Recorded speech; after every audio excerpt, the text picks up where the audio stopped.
Hi guys, how are you doing? Let's talk about UFC 305. Let's break it down. The main event, Dricus Du Plessis, the middleweight champion, and the challenger IsraelAdesanya, former champion.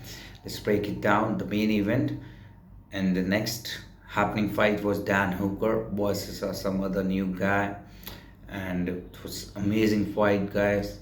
Electric atmosphere in Australia, Perth. It was just amazing, guys.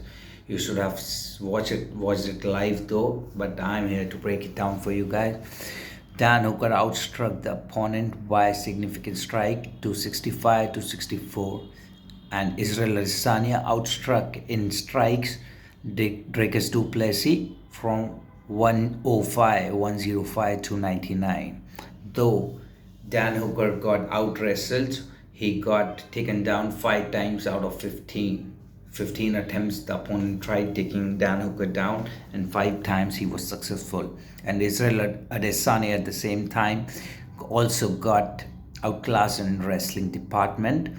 You can say Dricus Du Plessis tried taking down Israel Adesanya almost 9 times and succeeded 5 times. So it was an amazing fight, guys. Let's talk about the Dan Hooker fight. It was a close fight. The Dan Hooker opponent got more controlling time on the ground, and there are significant strikes. Dan Hooker got the upper hand in significant strikes. And let's talk about Israel Adesanya and Dricus Du Plessis. It was an amazing fight. As Israel Adesanya told that he manifested this. This was his word, that I manifested this. The fight between Sean Strickland and Dricus Du Plessis. As soon as Du Plessis won the fight, the camera was moved towards Israel Adesanya, the African champion, New Zealand. Though his national country is New Zealand, he says that he is an African.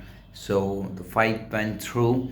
It was an amazing fight. They got some bad blood between them because Dricus Du Plessis, after getting a win over Sean Strickland, he said that first time in the UFC you will see a real, true African, born and brought up and bred in Africa, African champion basically. And Israel Adesanya wasn't happy about listening this, so he was like, "Yeah, you will have to take accountability for the words that you have spoken." And Israel Adesanya just said that, though he got submitted, but it was an amazing fight, guys. And after the fight, both embraced each other.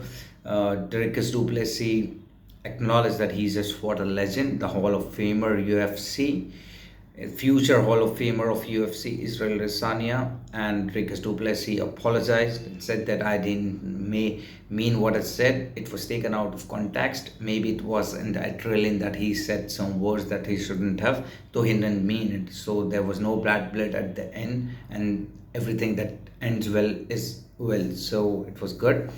The fight was amazing for guys. There's just something about mixed martial art. It keeps you on the edge all the time. Something not for weak-hearted, I must say. Even I get fumbles sometime while I'm watching. Oh, I can't watch this. What the hell? Not just about the blood or my favorite fighter getting beaten down. The atmosphere is so electric. You just can't get used to it so easily. So you need some time. Well, when you start watching the UFC, try getting used to it. Not for the weak-hearted guys. Let me tell you this. And the Dan Hooker fight, it went well. The tattooed Dan Hooker, a new face, a new style. And Dan Hooker posted the photo of him before the fight, 2 days that he got tattooed. And earlier he didn't have a single tattoo, Dan Hooker. And he's an amazing fighter. He got some losses. And fun fact, Dan Hooker and Israel Adesanya, both are New Zealand born basically. So it was an amazing day for both of them.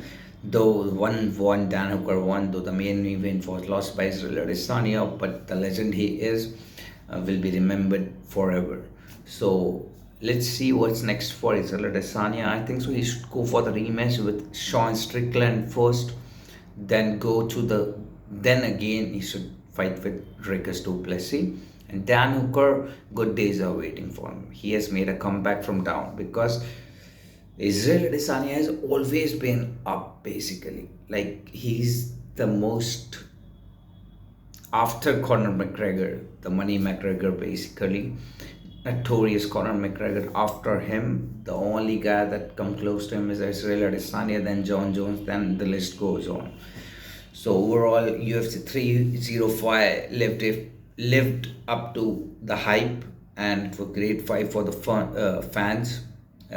Good thing for fans. For future also, you can look up to UFC for great fights. And let's go, guys.